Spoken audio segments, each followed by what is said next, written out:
Nashukuru kwanza wanakwaya kwa kuniunga mkono ili kutimiza mapenzi makuu ya Bwana. Hilo neno lilosomewa leo ndio ufunuo wa kwanza ambao nilianza kuonyeshwa na Mwenyezi Mungu. Amen. Ndio maana nikataka liwe neno kwa sababu tumekuja kufanya matendo makuu ya Bwana. Amen. Na tunaambiwa ufalme unapatikana kwa nguvu. Amen. Amen. Amen. Amen. Na wazee ni waahidi nitawatembelea tena mwezi wa kwanza tarehe 1. Tutakuwa nao mwaka mpya. Pamoja na familia hii ambayo tunaongozana nayo, tulipata nguvu ya kipekee sana kupokea mawaidha kwamba tuje tushiriki tendo la huruma na hawa wazee wetu. Hatuwafahamu, mimi mwenyewe sijawahi kufika huko, lakini niliguswa, tukaialika kwaya. Imetoka safari mkoa wa Mara juma lile lililopita, lakini wameona vema kuja. Wazee wangu, sisi ni ndugu zenu. Bwana Yesu asifiwe. Sisi ni ndugu zenu, tumeguswa kuja kuwaona. Tuliposoma maandiko haya, Yesu anawahurumia watu waliokuwa kwenye, lakini na sisi tumekuja kujumuika kama familia zenu. Bwana asifiwe. Wengi nimewauliza hapa, hata ndugu hawawezi kuwajali, lakini Mungu ametutuma sisi kuwa ndugu zenu msiotufahamu. Na mimi mchungaji nimekuja na hii timu kwa ajili ya jambo hilo. Kwa hiyo Yesu ana matendo mema ya kuwaponya watu. Kama kwa mwili alama hazitaondoka, lakini kiroho atakupa faraja.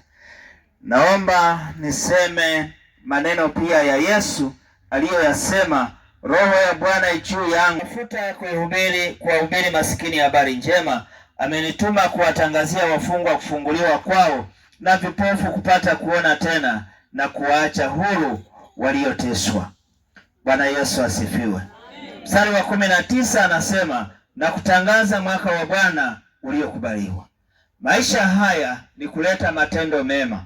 Na ukisoma katika Yakobo anasema dini iliyo safi, dini njema ni kuwatembelea maskini, kuwatia moyo, kuwaimarisha wajane na watoto yatima.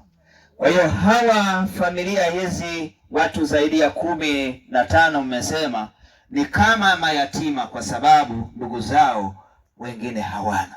Kwa hiyo sisi ndio Mungu ametutuma kuja kuwatia moyo kwamba tunawapenda. Tunalo neno moja tu, tunawapenda. Bwana asifiwe. Na Mungu anawapenda bibi zangu na babu zangu. Na Mungu anawapenda ninyi viongozi mnaotumika kwenye kituo hiki. Mungu atawapeni thawabu kubwa, kwa sababu kazi mnayoifanya ni kuwahudumia kwa niaba ya Mungu ambaye haonekani. Yeye anatunza uhai wao, anatunza maisha yao, lakini mambo mengine ninyi mnafanya. Kwa hiyo niombe Mungu awabariki sana. Katika tukio hili tumeambatana na familia moja ya huyu ndugu. Tafadhali mahali pale walipo mama na watoto na wale wote mnaotoka familia ya Petro, simameni.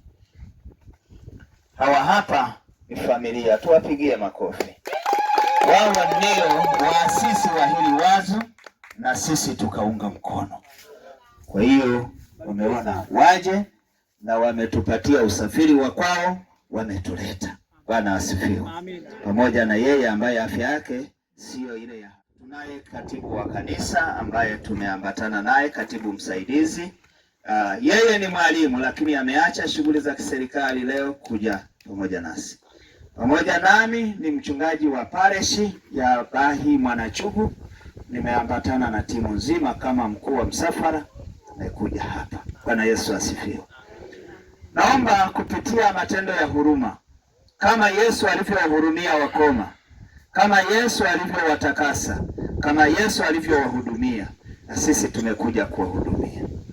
Kwanza, familia imeandaa chakula ambacho tutashiriki wote, na kama kitabaki basi mtawapikia wakati mwingine. Bwana Yesu asifiwe. Imetoa kilo 40, imetoa mbuzi ambaye tulimtangaza asubuhi, lakini imetoa vinywaji kama soda ili angalau na wao waburudike. Bwana asifiwe. Naomba tuwapigie makofi. Lakini wametoa usafiri wa aina zote mbili, usafiri uliobeba vyombo, usafiri pia uliotubeba sisi. Tunawashukuru sana, asante, na Mungu apokee sadaka yenu. Mama, Mungu apokee sadaka yenu. Mungu awabariki, awape kibali. Lakini pia tumekuja kama timu, kama kwaya, lakini kama mtu mmoja mmoja. Lakini na sisi tuliona hatuwezi kwenda mahali pa wahitaji mikono mitupu. Bwana asifiwe. Sasa nikuombe katibu uweze kusogea pale. Na sababu zilikuwa nje ya wao, kuna wengine ambao hawakubahatika kuwepo hapa. Naomba msimame. Timu kamera. Mmeona jamani? Hao ndio watumishi wenzangu ambao tuko nao hapa. Tunafanya shughuli yote ya kuhudumia mavazi, msaada kisaikolojia, kuna huduma ya afya, huduma ya utangamao pamoja na huduma ya kiroho. Majengo yaliyopo katika makazi, kuna nyumba zipatazo 51 za kuishi wazee, lakini kati ya hizo nyumba 51, nyumba 19 pekee ndizo ambazo ziko nzima, ambazo zinaweza kukaliwa na wazee. Lakini pia kuna jengo la jiko na store hapo. Kuna jengo la ofisi ambalo lilijengwa mwezi Mei 2021. Fursa au shughuli katika makazi. Makazi yanafanya shughuli mbalimbali za kuhakikisha wazee wote wanapata huduma iliyo bora. Shughuli hizo ni pamoja na kuna shughuli ya bustani hapa na mboga mboga kama mnavyoona, kuna ufugaji wa mbuzi, kuna kilimo cha mazao ya msimu wakati wa masika, lakini kuna majengo au nyumba ambazo zikaliwa na hudumiwa kupangishwa. Kuna eneo kubwa kwa ajili ya kilimo na ufugaji wa nyuki. Mafanikio ndani ya kituo. Moja, kituo kilifanikiwa kutembelewa na Mwenge wa Uhuru mnamo tarehe 5 Julai 2024 ikiwa kama sehemu ya mradi. Majengo kadhaa ya kituo yaliweza kuboreshwa ikiwamo nyumba 4 za wahudumiwa, nyumba ya watumishi wa afya ambayo ni zahanati, jengo la jiko na kusogeza huduma ya maji katika moja ya eneo la nyumba za wahudumiwa. Kituo kina miradi ya ufugaji wa mbuzi na bustani za mboga mboga. Lakini hata hivyo, huduma za afya kwa wazee vituoni zimeendelea kuimarika.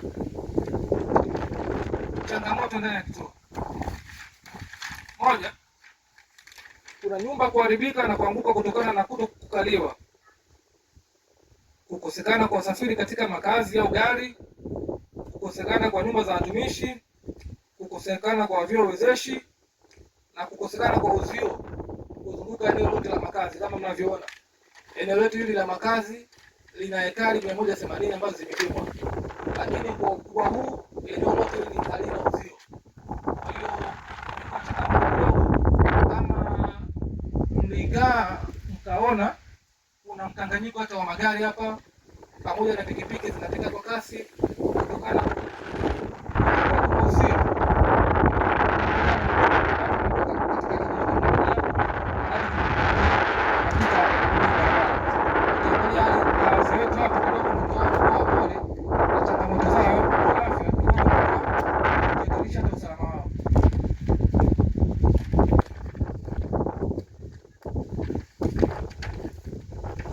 Mwisho kabisa, kuna mapendekezo. Moja, kujenga uzio kuzunguka eneo la makazi, kujenga jengo la ukumbi, mikutano na nyumba za kulala wageni kama mzee wangu hapa alivyozungumza mara ya kwanza. Kuna kujenga nyumba mpya za wazee, kuna kujenga vyoo wezeshi na kuongeza miundombinu ya maji katika nyumba zote za wazee. Kwa hiyo kwa ufupi, hiyo ndio taarifa yetu ya makazi ya wazee.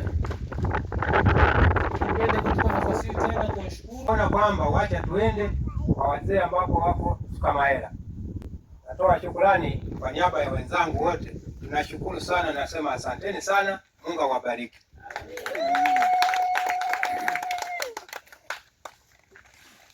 Asante sana mwenyekiti.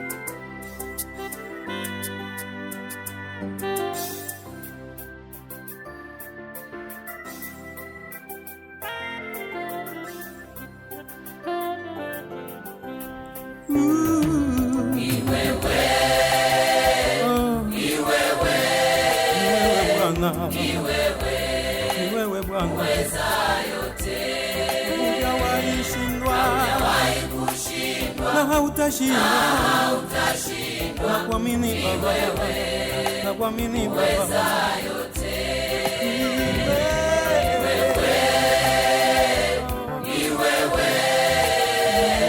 ni wewe, uweza yote, hujawahi kushindwa na hautashindwa, ni wewe uweza yote.